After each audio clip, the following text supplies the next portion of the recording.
Copper wire commonly used in jewelry comes in many colors and sizes. Here are some sizes we usually use: 0.3, 0.4, 0.6, 0.8, and 1 mm. 0.3 is equal to 28 gauge.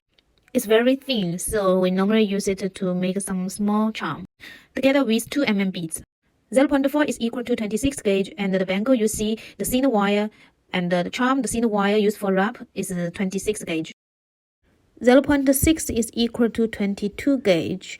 It can be used to making the rings, the bride ring. The ring cannot adjust the size. 0.8 mm is equal to 20 gauge. We often use it to make the bracelet and the bangle. It will be not so easy to be out of shape.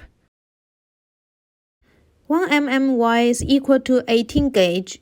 It can be made with a lot of the bangle. Bangle match with the 8 mm or 10 mm beads. 1 mm wire is also good to making the open ring. It's an adjustable ring, so it will be more strong. These wires are fitless and waterproof. You can find the wire in my web shop. Thank you for subscribing.